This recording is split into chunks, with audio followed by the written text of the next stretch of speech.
Hi everyone, I'm Dipesh Karmacharya.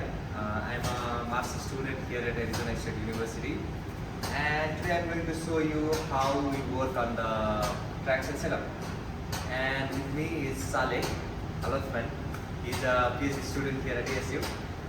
So the device we have is a Geocomp product.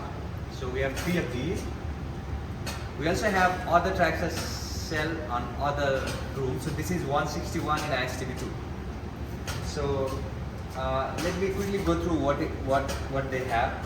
So this one is a loading frame, and this one is called a Flowtrack. So this one is for the cell, and this one is for the sample. So in this particular Triaxial test, we are not able to do the cyclic loading. If we want to do a cyclic loading, then we should have one of these extras and then remove this loading frame and have something another. But the one we have in 145 can do the cyclic Triaxial loading. This is what the Triaxial cell looks like. So we have different sizes of the cell. So this one is a 2-inch diameter cell. So we have another big one that can, I think that's a 2.4 inches in diameter. So if you look closely at this one, so this is a setup, and this is what when you dismantle it, this is what it looks like. So if you see in this cell, so you have got 5 valves. So the left 2 ones are for the bottom drainage. So if I turn it back around, so you can see the left 2 valve goes to the bottom drainage, and the right 2 valve goes to the top drainage. So you can use whichever valve you want, you can use it. So it's not that this is not a primary and this is not a secondary. So both of them are good to you. And then this one is something that puts the water in the cell or gives the cell pressure. So we have in total 5 valves. And so this is a cell. This is a head that goes on the top. And this is the membrane we use. So this is a 2-inch diameter membrane. So this is what we use. And before you start your setup, you need to make sure that all the valves are open, because we do testing with different calcites or even with the water. There's a tendency that the valves might get clogged. So how I do that is usually I run the water through the valve and then check every valve if it's open or not. So for our lab, for 145, so what I use is I have a de-air water system here, and then what I do is I bring my cell here, and then I pass the water through each of the valves. So just for the demonstration, I already checked it; it's open. So you see, so you can come close if you want.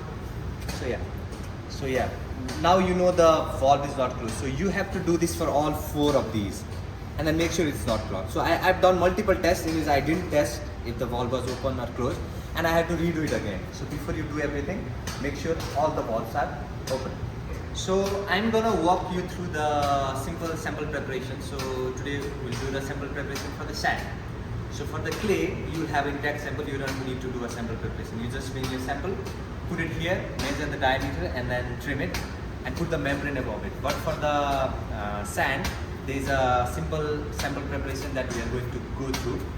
So the major important thing is you have to make sure your cell is free of dust and the grains. So you don't want any grains or any sand sample in this one. And the latex membrane we are using is a thicker one. It's 0.025 inches. We also get another one which is 0.012. That's a little thinner, but I suggest using this one. So the main important thing for the sand is you need to know your relative density, what you are testing on. So what I usually do is I know the diameter of the sample, and then I know the area. And then because the diameter is 2 inches, your sample should be about 4 inches. It should not be less than 4 inches. So based on that, you can calculate the relative density, and then you can know the mass of the sand you have.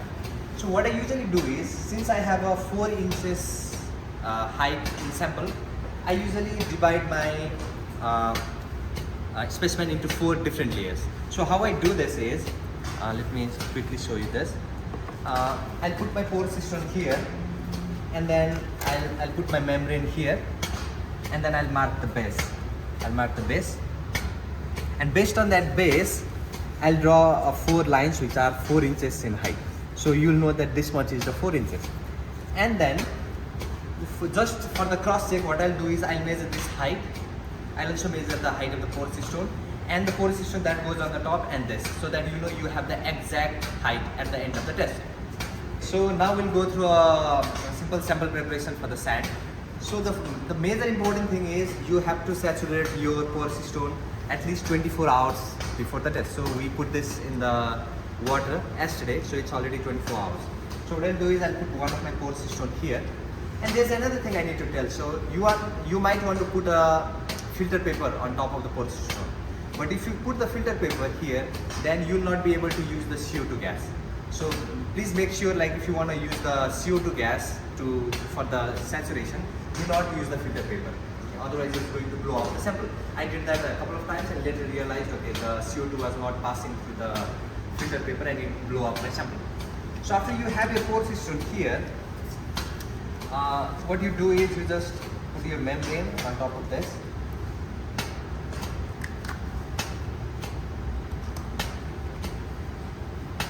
So you have it, you see like the line which I draw just fit the porous stone there. So you have it, and then you get a mold here. So I have a mold here. Put the mold across it, and there's a clip. Put it here.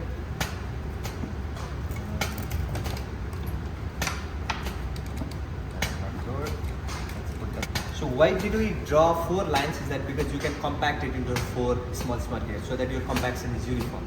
You can make it 5 layers, 6 layers depending on how much consistency you want in your sample. But I think 4 would be fine. So you can see it here. So when I turn my membrane, it does not really fit in. So there are the air bubbles, it does not go in. So for that we use the vacuum. We pull the vacuum here.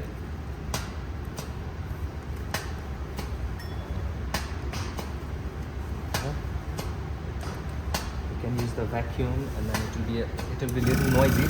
So if you pull the vacuum, then you can see like the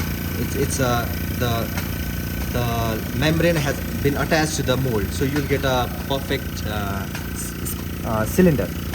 So now after you have got this, make sure that after you have got this, I've already measured the sand I need.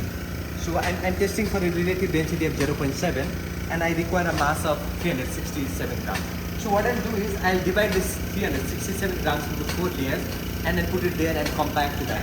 This is the 1/4 of the mass we have, so I'll put it here.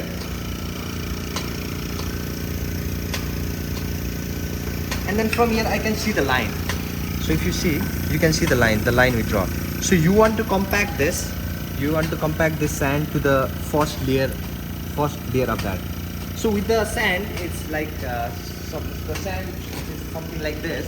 It's very difficult to compact. So what we usually do is we can pull a vacuum on the specimen and let it compact nicely. So I'm gonna show you. So I can close this.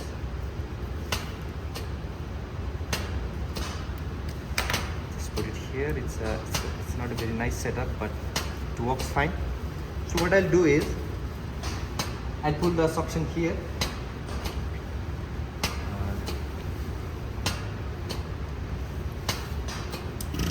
And then compact my sample, so that like the sample, you then get the required relative density. Also your sample would stand after you take off the mold. So we do this for the 4 layers. So yeah, so after you have compacted the sample in 4 layers, you put the porous stone on the top. So after you do that, before you put the porous stone, make sure you measure the height of the porous stone. And then you put your this head on the top. So you also measure the height of this, so that at the end you get the accurate height. So at this time also you can turn on the vacuum, but because the sound is very high, I just closed it. And then after you have put it here, all you have to do is pull the membrane up. So there's a high chance like the soil on the top of the or near the porous stone will be less. So make sure you compact it really uniformly and then put the porous stone and then put the head. So after you put this, so we have this O-ring. So we had one on the bottom and one on the top. So before you use the O-rings, so this is not necessary every time, but this is called a vacuum grease. What you just do is you take a little bit of vacuum grease, just a little bit, like you are cleaning it, and then just rub it across it. It's like cleaning it with the vacuum grease. And then you can use this ring. This is very useful. I like this small thing, but very innovative. So put it across it, and then just go and drop it. So easy. So there's one on the bottom, one on the top. So after you have it, you can fold it, and then you can take off the mold. And we still have some vacuum going on there because just to hold your sample there. Yeah. So after you take off the mold, you can see our sample. It's pretty hard. So there's still suction going on. So before you turn off the vacuum, make sure you close the valve so that there is still some vacuum, and then you can turn off the sample. And you should do it really quick. You know, from this process to putting on there, it should be relatively quick because the suction we have here will go on slowly. So if you see the height we marked, the sand went a little bit above that, but that's fine because you know the height of the base and you know the height of the top, and you can measure the whole height. So after you measure the whole height, then you can subtract the height from the top and bottom, and you will get the height of the sample. And you can also measure the diameter in 3-4 different places, and you can have a diameter. And since I aimed for 0.7 relative density, it may not be exactly 0.7. It can be less or it can be more, but that's fine. So this is how the whole sample preparation goes. And then before you put the sail on the top, just make sure everything is clean here. And more importantly, just put a little bit of vacuum grease. Just rub your hand here and then put a little bit of vacuum grease here. You don't need much. Like one, you can do it once in 2 tests. Like you can do 2 tests and then put a little bit of vacuum grease here. And also make sure your cell is clean. After you put it here, you also have one on the top.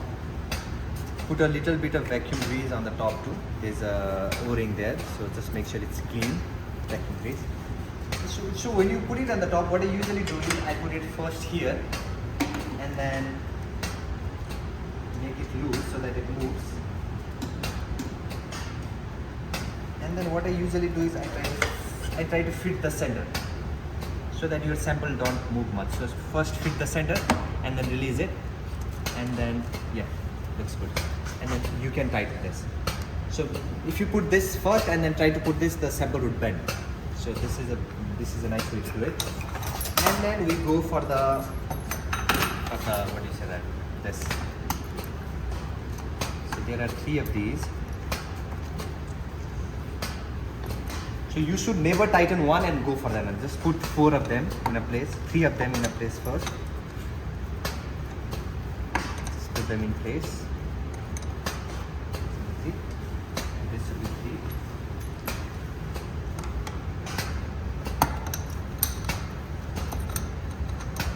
So okay. So when you tighten this, just make sure you do half turn each. Just half turn each. Go half turn each. And then you'll start to feel it's getting tight. And then just go slow by slow, one by one. Don't go for one and then go for another. Then at some point you realize, okay, it's getting tight enough. And this is good enough. So this is how you do it, everything. So after the sample preparation, so what we'll do is we'll fill the cell water first. So there are various ways to fill the cell water. You can directly fill the tap water if we have a setup. Like it's fine, it does not have to be a de-aired water. But for today, for the demonstration sake, I'll fill it with the de-aired water. So this is a de-aired water. We have a de-aired water system on the top there. So you should first check if there is enough water or not before you run the test. So it's relatively simple. Just pour the water in, open it, just start to fill.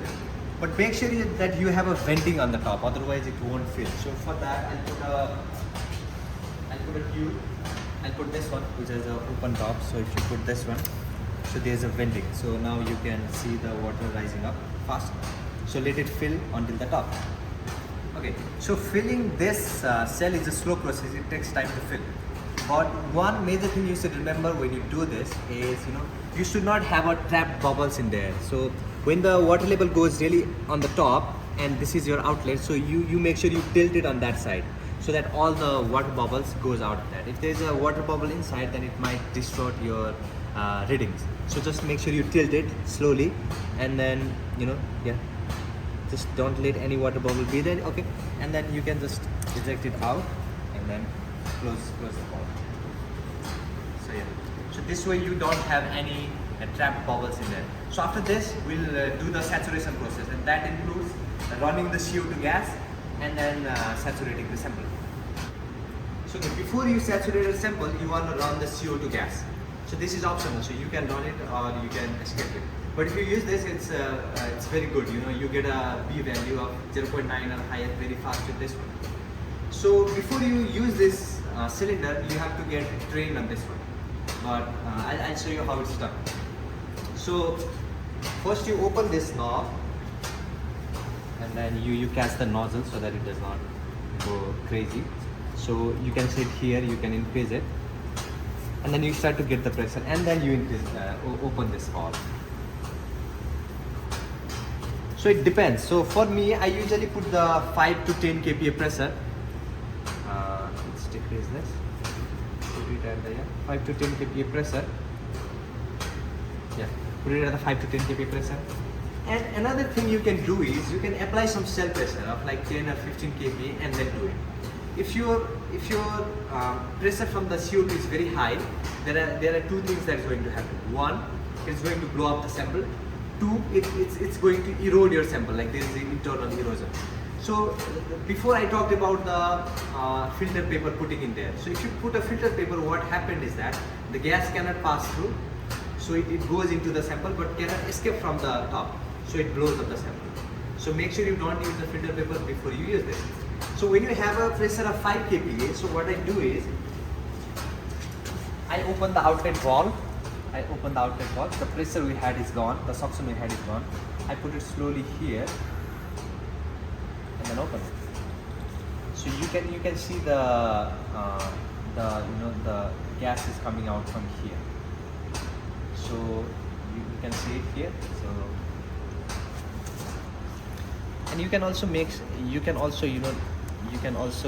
let the CO2 pass from here, both the valves, so that both the valves are open.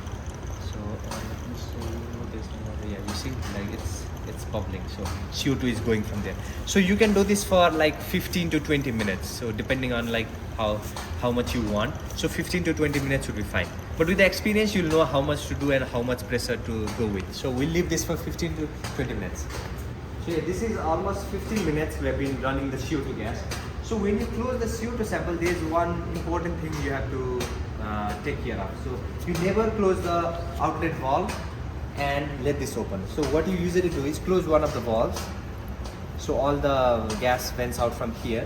So you want to do it together, either together or this one first and this one second. You don't want to close this and leave it. If you close this, then immediately the sample will start to blow.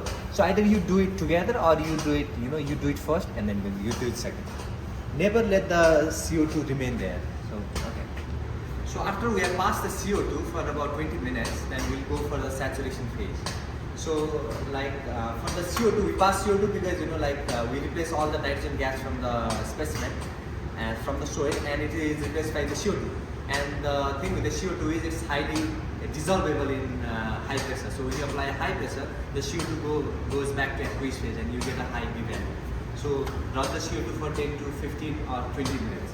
So for the saturation, what I'll do is we use the de-air water. I talked about the de-air water before. The one thing you need to you need to take care of is the flow at which you want to saturate. It should be really slow as you can.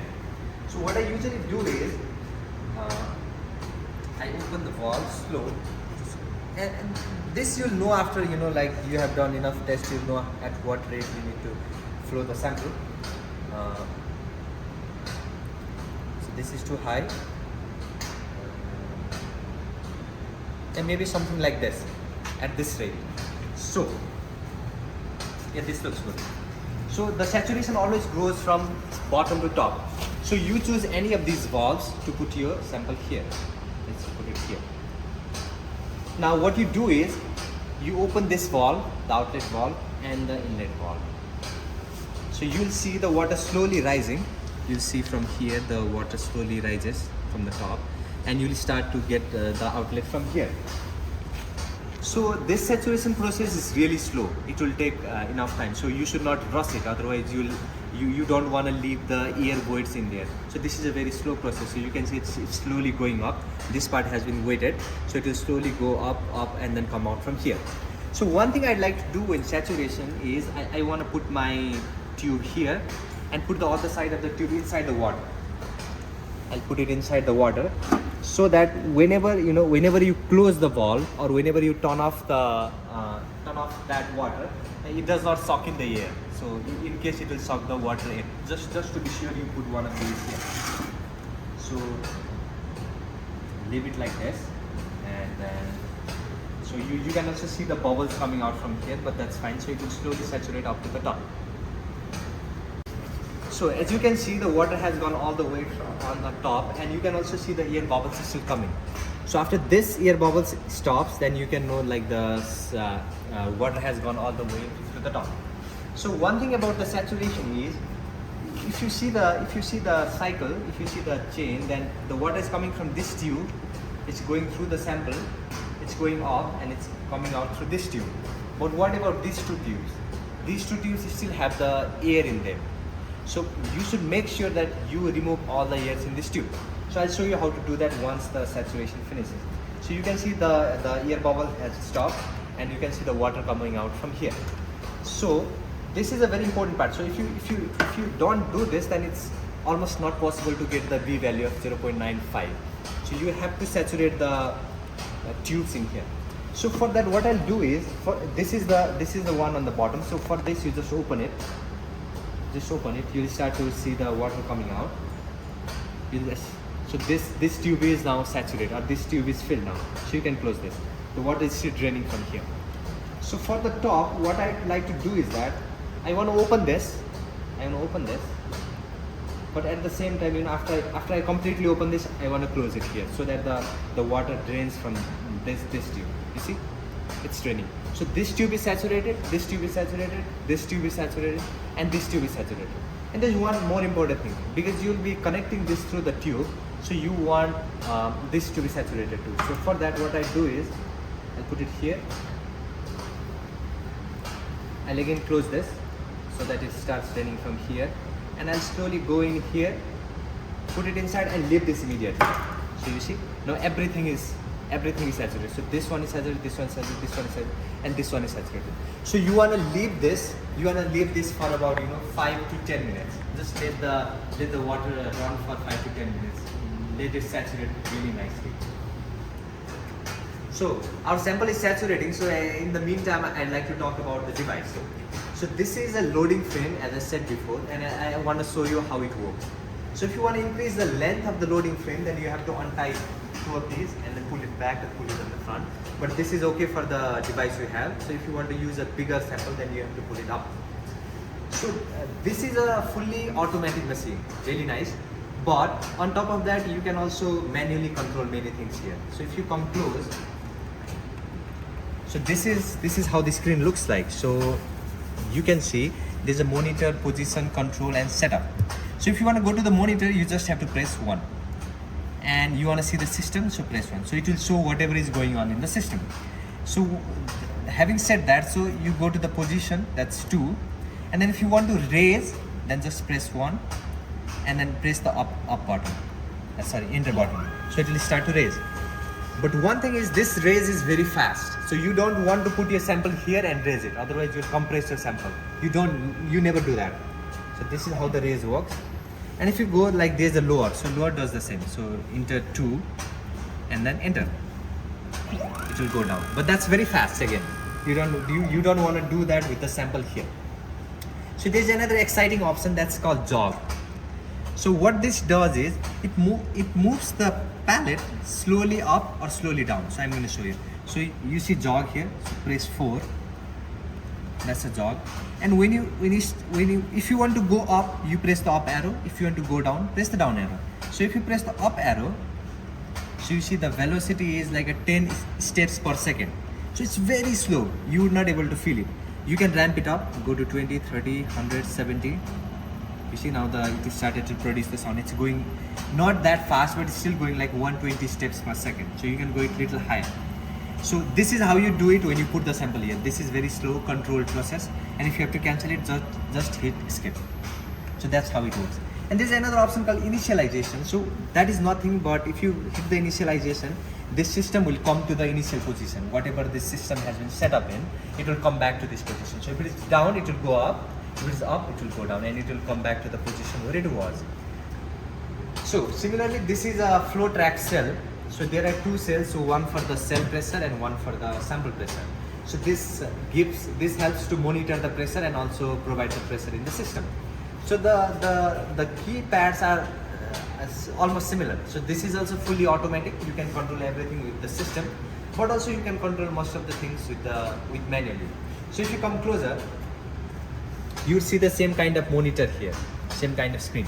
So it's just like before, there's a monitor, position, control and setup. So if you want to go to the monitor, just click 1, and if you want to see what is going on in the system, then press 1. So you will see whatever is going on in the system. So here, let me explain you some of the things that's shown here. So this top pressure 4.8 kPa is the pressure that the system is reading from this tube, right?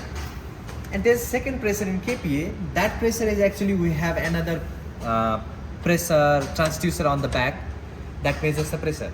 But for this demonstration or for the demonstration, we are not using that. That's the external pressure. So you don't care about the second pressure on there. And you see the volume there, 163 cubic centimeters.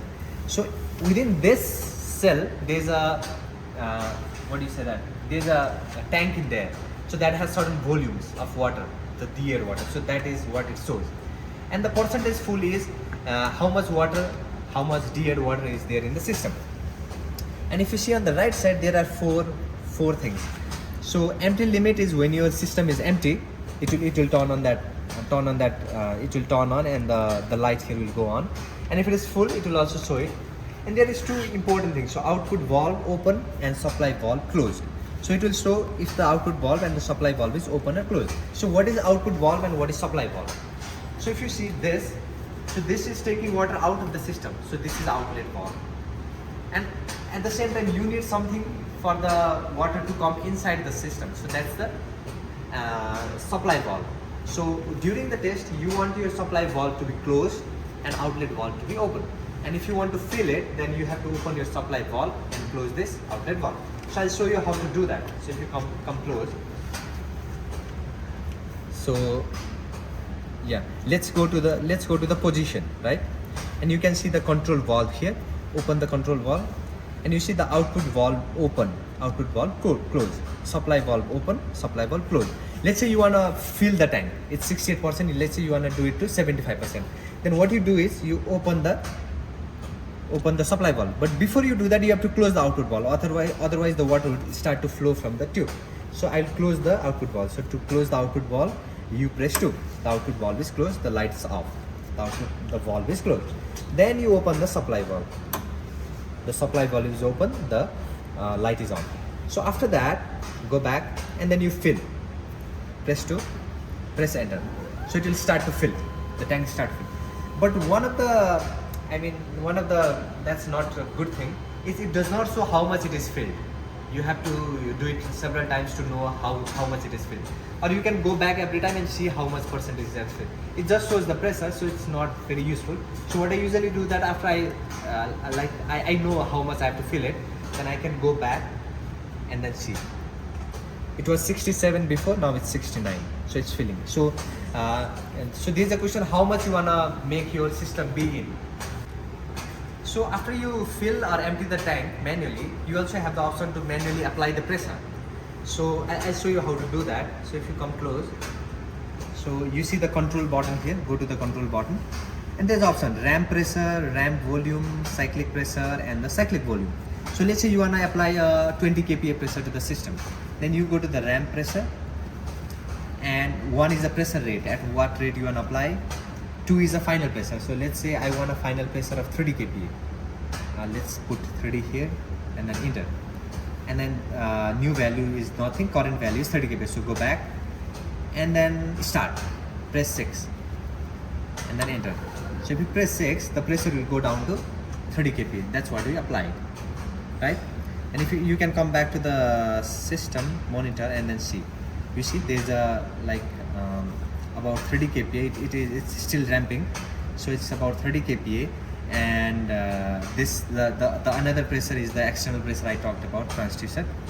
So yeah, and then if you want to change the pressure, then you can come back again. So go to controls, again ramp pressure and final pressure. So final pressure, let's say I want 50 kPa, then you can enter.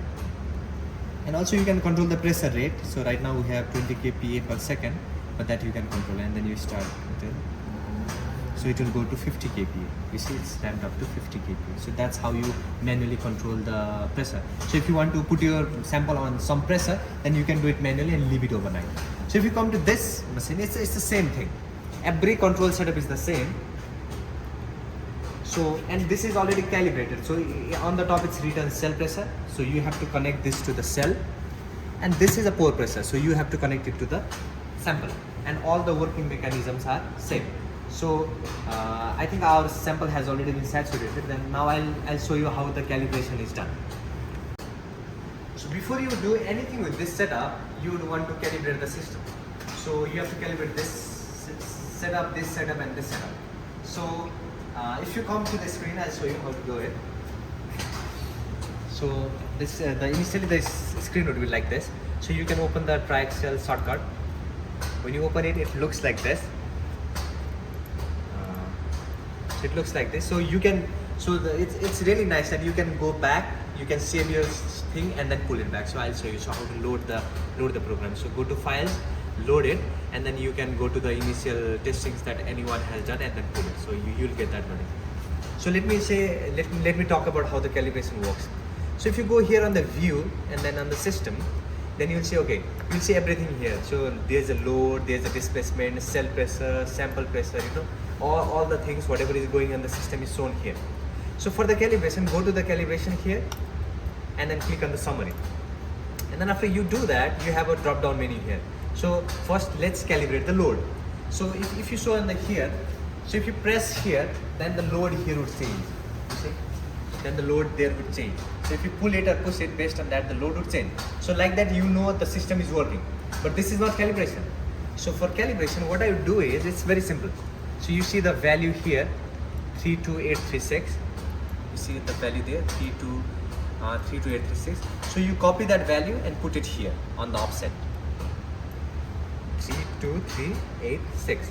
And then you do apply 32837. 32837. Then you apply, download, and then okay. So you can see the force running there. So it's calibrated. So this thing is there. So for the cell pressure and the pore pressure, so what you need to do is go back again to the calibration, pull the summary, and then go to the cell pressure. So if you see here, it's clearly marked, it's a cell and this is a pore pressure. You cannot exchange it. So for the cell pressure, you cannot do it like this. So for this, we need our cell. We put our cell here. So this is how it looks like. So let's say I want to calibrate my cell first, cell pressure. By the way, cell pressure goes here. So before that, I want to calibrate. So before you want to calibrate, make sure that all the tubes are filled with the water, because you have tried so hard to saturate the sample. You don't want your tubes to fill with air and the air go inside. So for that, I'll use the jogging option that I talked about. So let's jog it.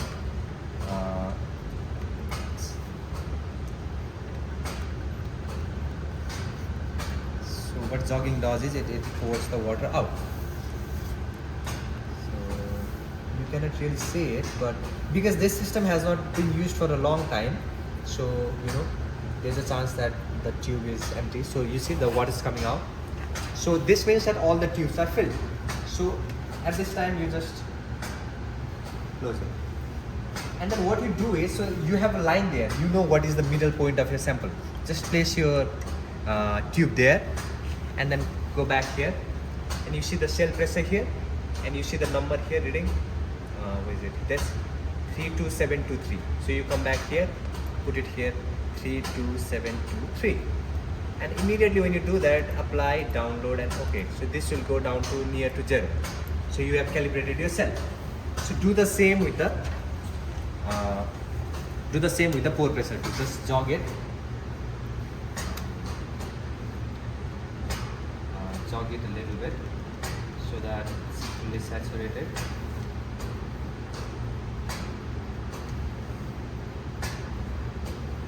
And when you jog it, make sure the output valve is open. If this is closed, the water is not coming out. And supply valve is closed. So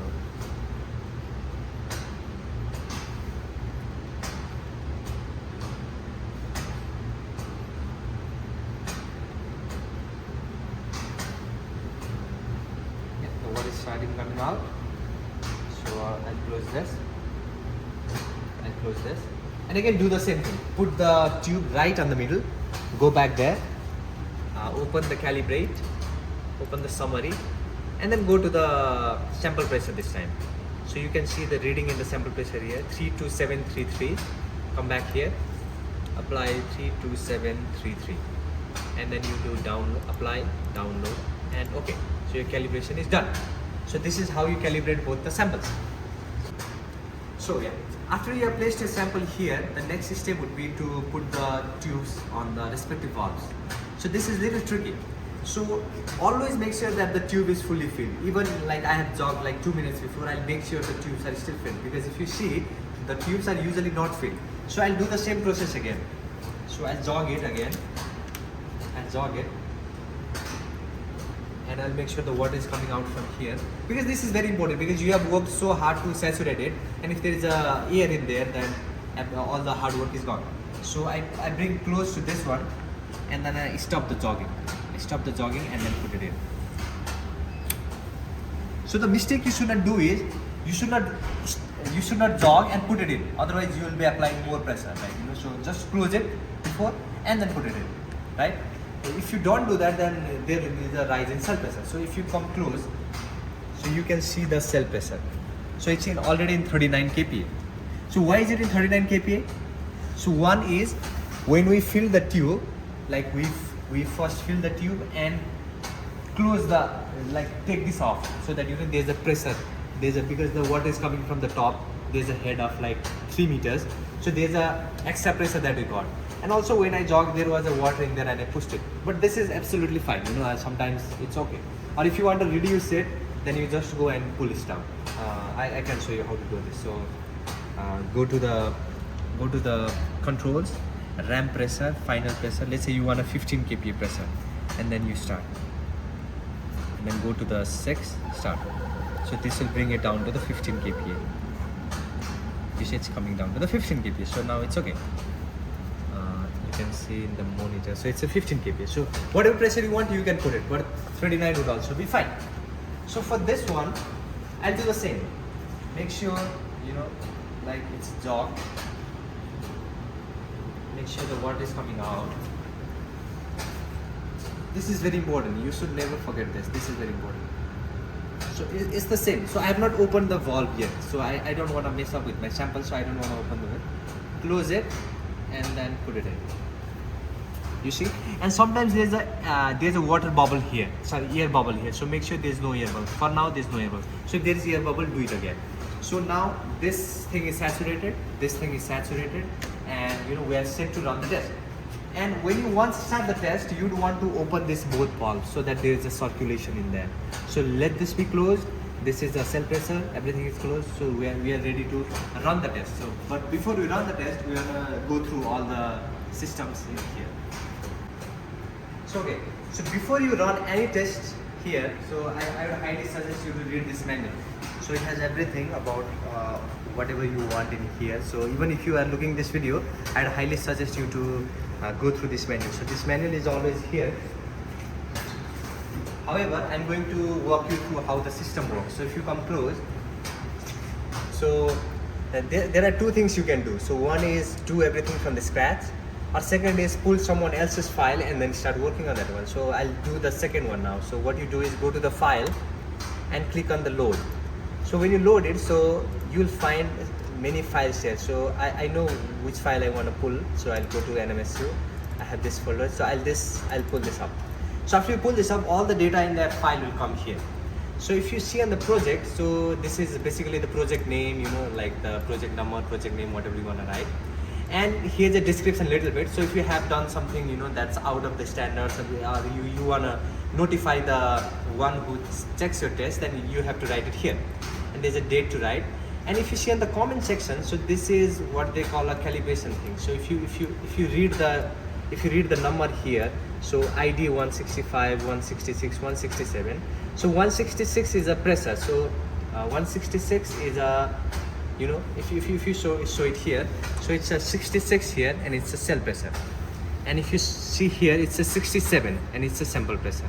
So from here also you would know, you know, what number of cell is for what pressure. So 66 would be a cell pressure, and then 67 would be a sample pressure, and this 65 is a load frame. So it's written somewhere there. So after that, let's go to the specimen. So in this section you put the initial diameter, initial height, and initial mass of the sample. So the initial diameter is the diameter of the sample without the membrane. So we have already taken the specimen diameter before, so you will subtract the membrane thickness on both sides and put the diameter here in millimeters. And for the height, you know the full height, and then you will subtract the, you know, you have got the sample height, and you will put the height here, and also the mass in milligram. And if you know the specific gravity, you can put it here, and if you don't know, or if you just estimate it, then you can put the estimated value here. And you'll know what type of sample you have. So for now we have a non-plastic sample, so it does not have a plastic limit and liquid limit, that's fine. So go to the water content. So this table is not useful for the test we are doing, but this is useful for the clay samples. So for the clay you have initial water content, you know, and like the final water content. And so for that you have to use this, but for the sand you don't have to use this, so you can just leave it void. And this is a read table. So this is important, and this is kind of really nice, you know. So what this table does is, so during the test you want your data to be read. So either you want to be read based on time, or based on strain, or based on displacement, or based on volume. So this is what that table is all about. So if you see the table on the first column, so it says time. So what it does is, it will read your data in 0 seconds, 0.8 seconds, 0.16 seconds, 0.25 seconds, half minute, 0.66 seconds, 0.83 seconds, and then 1, and goes all the way to 1.4 seconds. So from 1.4 seconds is 0. So what does that mean? It will increase 1.2, 1.4, 1.6, 1.8. So if you select this for the testing, then it will read the data like that. So same with the strain. So in the strain, so first data it will read at 0% strain, and second it will read at 0.025, and it will continue that trend, and it's similar for that. So to like this table you can select it on, like for the testing, how do you want to measure your test. So this is what the read table is about. And the testing parameters. So in this, if you see the phases, so there are 5 phases here. So what this does is, so if you, let's say if you start a shear phase, and if you run a test, then your test will start from shearing. It will not do any other phase. But if you do the initialization, then it will go to the initialization, it will consolidate, it will again saturate, it will consolidate, and then go to the shearing. So it's your choice to make. So if you just want to shear, then go to the shear and just shear it. If you just want to consolidate and shear, don't want to saturate, then consolidate it and shear it. So if you want to saturate, so this is the process that goes. So usually we select the initial phase, and it will go to the initial, consolidation, saturate, consolidate, and saturate. So if you see here the area correction, we select the method A and uniform. So if you want to read about this, you can read in the manual, but usually we select the method A and uniform. And this is a filter correction factor. So for the filter correction factor, this only comes to play when you are working with a clay sample. So when you have a clay sample, then for the clay sample you will have a filter paper on the side to expedite the drainage, to make the drainage faster. So in that case you use the filter paper and use the correction factor here. But here we don't have a filter paper. And there is a membrane correction factor. So this membrane correction factor is the correction factor for the latex membrane we use. So make sure you check the value, but for the membrane we use, we have a correct value, so you don't have to do that anything. And so this is the test type. So what type of test you want to do? So consolidated, undrained, consolidated drain, you know, stress path, undrained. So there are different kinds of tests you can do. So let's say we want to do consolidated undrained for this one, and then you should select the ESTM standard that corresponds to it. And there's one nice options here. So strength hat. So this device does all the testing. It does the graph review, and then it will also show you the, you know, like at what point you want to show your strength. So at maximum obligatory, or at maximum shearing, or at this specified strength. So let's say you select specified strength, and if you select 15%, then in a stress strain curve it will have a point in a 15%. But if you select the maximum obligatory, then in a stress strain you will have a curve, and at the maximum obligatory it will show you the point there. Okay, now let's move to initialization. So in here, so what this means is, you know, like when you first press the start the test, then this is the initial phase that your sample would be in. So if you see, the horizontal stress is 20 kPa, vertical stress is 20 kPa, and the sample pressure is 20 kPa. So right after you hit the start, your system will immediately go to the horizontal stress and the vertical stress of 20 kPa and a sample pressure of 10 kPa. So always make sure that your sample pressure is less than the vertical pressure, otherwise the sample is going to block. And this is the stress rate. So at what rate you wanna bring it down or bring it up, so that's the rate. And how long do you wanna keep it? So for the sand, it's okay, you can keep it 10-20 minutes, that's fine. And how do you want to, so this, you see the read table, so how do you want your data to be read? So based on time, strain and displacement. So this is controlled by this table. You see time. So if you select a time here, then it will read based on this time, like at 0 second, 0.08 second. But had you selected, let's say, volume here, then it will read based on volume. But it's always good to have a table that reads based on time. So the consolidation A. So this is the consolidation phase before the saturation. So I'm not sure how exactly this works, but we do not saturate our sample. We do not consolidate our sample before the saturation. So we usually leave this blank.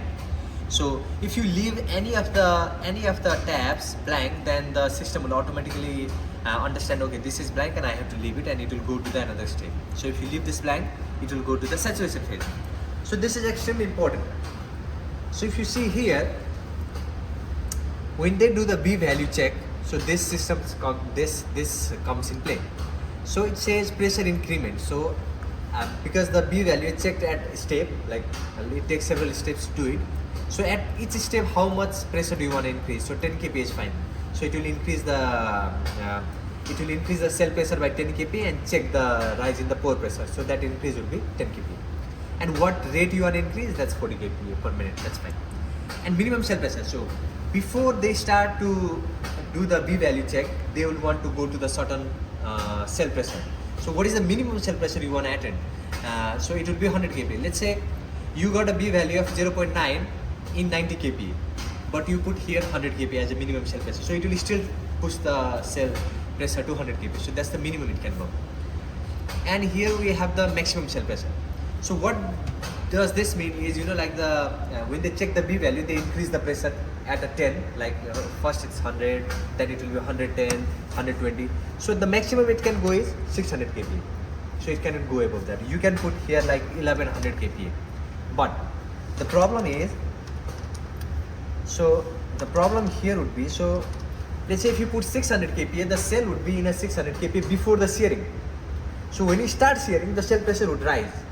So it might go to 1100 or 1200 kPa. And you should make sure that the cell pressure does not exceed the maximum value this cell can hold. So it's like, you know, you would not want to go above 1200 or 1300 kPa. So just make sure you do not increase your cell pressure more than 600 or 700 kPa. But if you have run a CO2, then 600 kPa is absolutely fine. You can get a B value of 0.95. It will take about 1 day. Like it will take about 24 hours. So this is the minimum saturation ratio you want. So it depends on your test, how much saturation you want. Either you want 0.95 or 0.98. So if you select more, it will take more time. So for our test, we selected 0.93 so that, you know, the test gets done fast. And the minimum number of cycles. So this minimum number of cycle is, let's say there's a B value check. and the cell pressure went to 600 kPa. So it cannot further increase the cell pressure. So what it does is it repeats the cycle. It will decrease 10 kPa and again increase 10 kPa, again decrease 10 kPa. But it won't do that forever. So it will do that for 150 cycles. So if you want more accuracy, then you can have here like 200 cycles. But again, that will increase your testing time. And you see the T1, T2, T3, T4. So if you look at the manual, they have a nice explanation for this one, but I'll still tell you. So T1 is the, when you increase the cell pressure, so T1 is the time it will hold the cell pressure for that time. And T2 is the time, after you increase the cell pressure, the pore pressure is going to rise. And for 10 minutes, for 10 minutes, they will leave it like that. The system won't do anything. Just measure the B value. And this T3 is, let's say the cell pressure is increased by 10 kPa, but the pore pressure increased by 3 kPa, then like there is a difference of plus 2 kPa. So the system will try to balance it and push the pore pressure above. So just to have a same difference at every stage.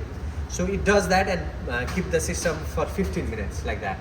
So these are the time. If you want to learn about it, you should have to look at the manual. And 360 is after you don't achieve a B value after so long, then it will keep the system for 360 minutes. So you should please look at the manual for this one. So after this, we have a consolidation phase. So after you get a certain B value, so if you, let's say we have a 0.93 kPa. So after you get this B value, the system will automatically switch to consolidation. So in the consolidation table, if you see, so on the left, we have a horizontal vertical stress. And this is the effective vertical stress. So if you see, during the consolidation, you'd want your vertical stress and the horizontal stress to be same. So how I consolidated is, like, first I'll have 10 kPa effective. This is effective stress, okay? So if you already have a pore pressure of 100, then it will start from 110. So if you have 10 kPa, so first you'll have 10 kPa, and then you go here. It will be at 10 kPa for maximum of 180 minutes, but for a minimum of 60 minutes. So the system will decide how long it has to be in that phase. And then it will go to 20 kPa. And it will again remain in the 20 kPa for at least 60 minutes and at most 180 minutes. So then it will again switch to 140 kPa. So you can double your pressure at every stage, and then you can go to whatever pressure you want. So let's say if you want to go to 500, then what I would do is I would from 360, from 160 I'll go to 320. Let's put 320 here, and then from 320 I should go to 640, but I only want 500, so I'll put a 500 here. So it will consolidate at 500 kPa, and then you also need to fill these boxes yourself. So this is the easiest. This is the easy consolidation phase the system will go. And the one thing I've figured out during my testing is you can also do the unloading curve here. So let's say if you want to unload it, so from 500 you want to unload it to 400, let's say. So you can type here 400. So what the system does it will go to 500 and then again come back to 400. So you can have as many cycles as you want. So this is really nice, like you can have a loading unloading curve. So for this experiment, we'll just go to 320. Let's just do to 320. Let's just do 200. Okay, and then this is all. I mean, duration type, it's a volume. So it will like the duration it will measure based on the volume. So that's okay there. And again, the read table is based on time. So you can change it, but time is always good. You always have the time. So after the consolidation is done, the system will then go to shearing. Let's go to shearing. So shearing is little, I'd not say tricky, but here also you can do the multiple things. So you can shear at multiple phases. You can shear, like you can have a 10% shear at one condition, another 10% shear at another condition. But for this normal demonstration, I'll show you. So the horizontal stress is 0. You don't want any extra horizontal stress. The cell pressure, whatever we have, is continuing. So the cell pressure would be the horizontal stress. So we have 0 here. So for the vertical stress, so you need to know the strength of your loading frame. So they have a maximum load they can carry. They have a maximum load. If you see the capacity, 205 kilo pound, So and you have the area of the sample. So based on that maximum pressure, what is the maximum pressure you can get? So that little less than that pressure you should put here. But 6500 would usually be fine, so you should not have to go above that. But always make sure you do not exceed the loading frame value, otherwise there is going to be a problem. And what this relative is, relative is your pressure value will be carried. Like let's say when you consolidate, you have 200 kPa cell pressure already. So here the shearing will start from 200 kPa cell pressure. If you do absolute, then everything will go down and try to adjust the value. So you do the relative so that all the pressure of the cell and the pressure of the sample gets carried. And if you are doing how do you say that? So pore pressure change, so we leave it 0, we don't need anything. The system will measure the pore pressure change. And what type of shearing do you want to do? So this is drain, undrained, or absolute. So if you remember, in the test parameter we have selected consolidated undrained. But let's say I selected consolidated undrained here, but I did drain here. Then the system will take the drain. It will overtake, this thing will overtake. So if you want to do the undrained rest, then select the undrained rest. And how do you want to control your shearing? So is it a strain control or a stress control? So usually we do strain control, right? So strain control. And what is the rate?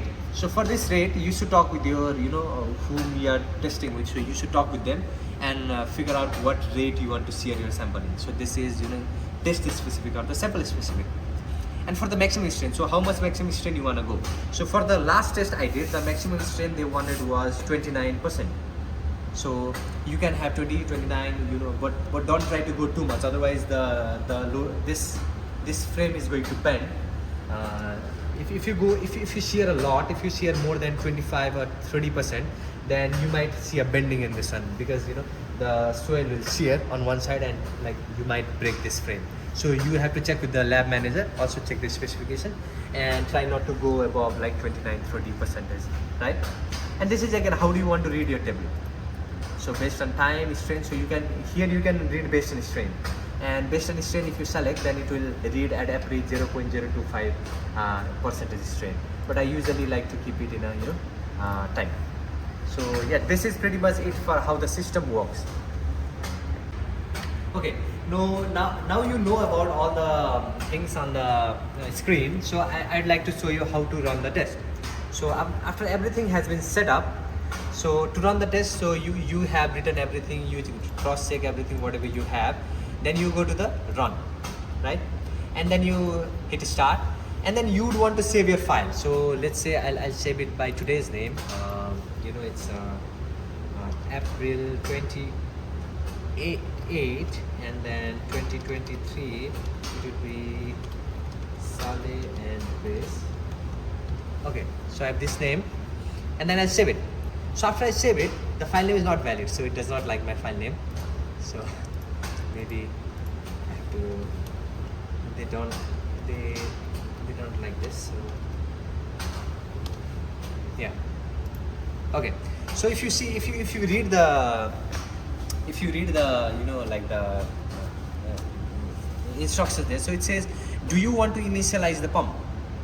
So what does that means is, initially, there's a initial start of the setup. So before you start the test, you want to have some water in the tank. So the rule of thumb is you should have 75% is filled for the cell pressure and 50% filled for the sample pressure. So you can set it up from the sample, you can set it up from the system, or you can do it from here, like last I showed you how to fill it. So this one is 68% and this one is 39%, which is little less, right? So this one is supposed to have a 50% and this one is supposed to have a 75%. So I'll show you both ways. So one way to do is do it manually. Just fill it. So fill it until 50%, and you can ramp it up to, for this one, go up to 75%. It should not be exactly 75, like close 75. So even if this both are 50-50, that's fine, right? but it should not be very less. Otherwise, during the test, there will be not enough water and the test will stop. So make sure this is at around 70-75%. This is at about 50%, right? So let's see. So this is 72%. I think that's very good. For this, I'll wait for some time.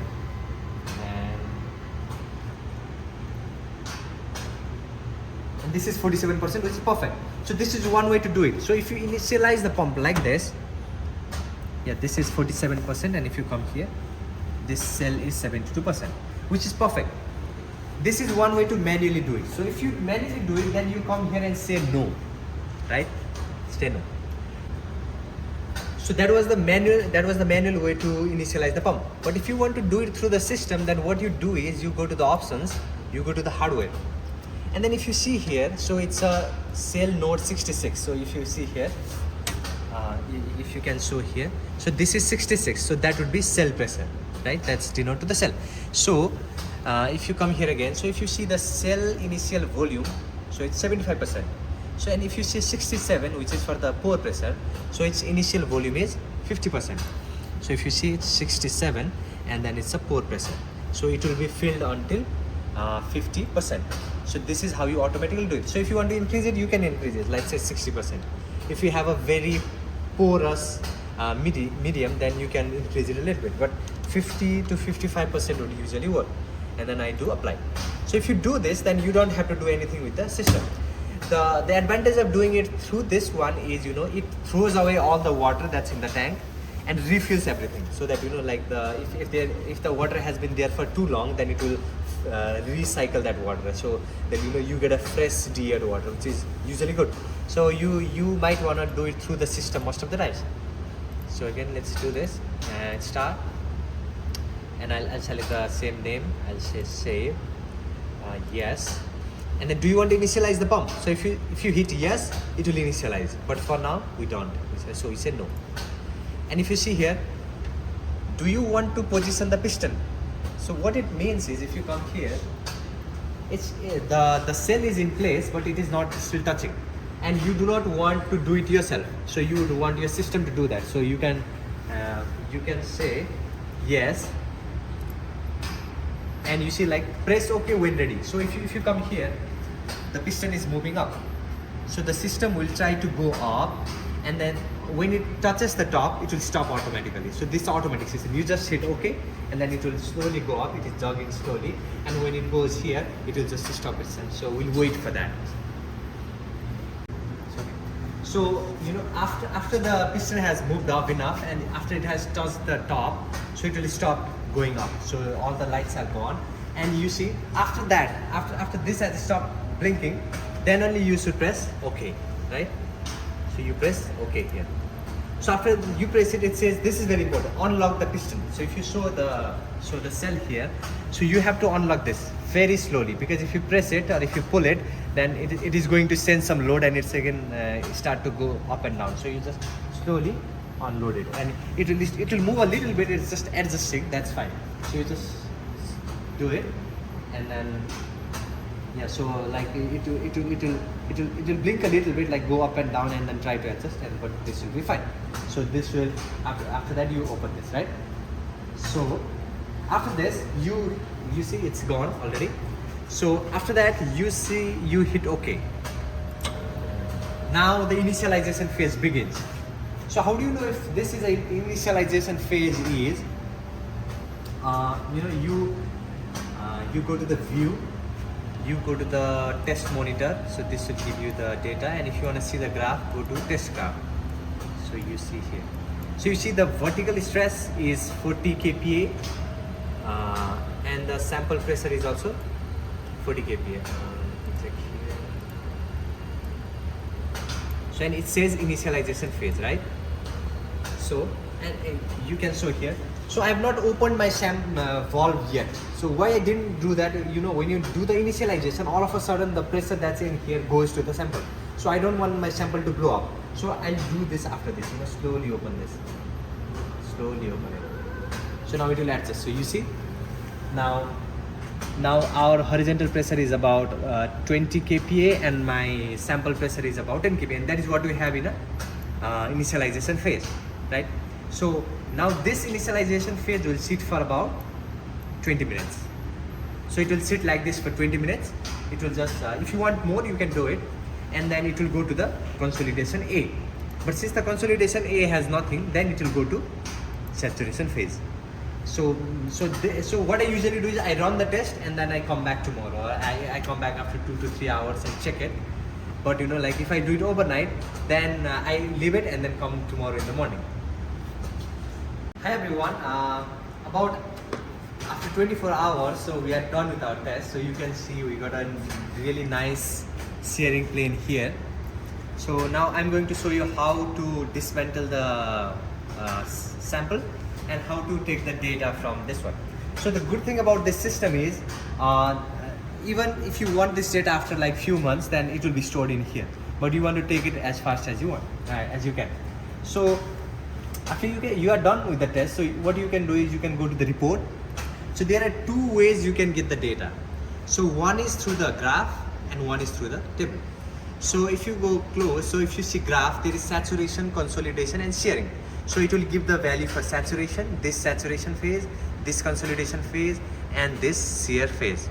So yeah, so let's see how the data looks like. So if you go to the report, if you go to the graph and if you go to saturation, so this will give you the saturation curve. So we are set our saturation about 0.993.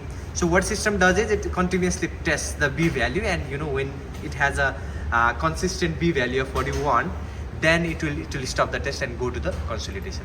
So you can similarly look for the consolidation data.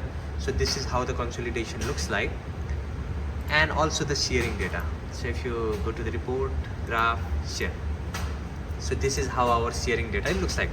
So you can take both. You can take this graph or you can also take the table. So for the table, you can go to the table and then go to the saturation. So this is how you get the table. You see all this stuff. So how I save it is I just save it in a conventional way. So I go to the graph, I go to the saturation, and I go to view, and then I go print. So after I print, you can select your printer.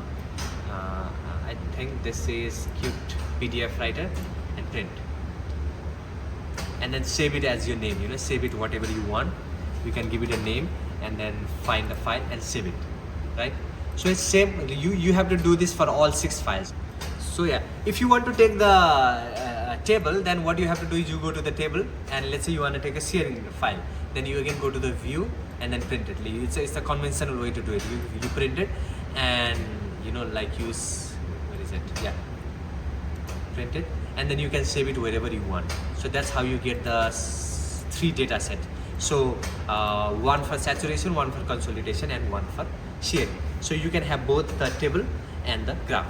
So to dismantle the test, so if you see here, so this should usually be under high pressure, because you already have a cell pressure of 600 kPa, and on top of that you shear the sample, right?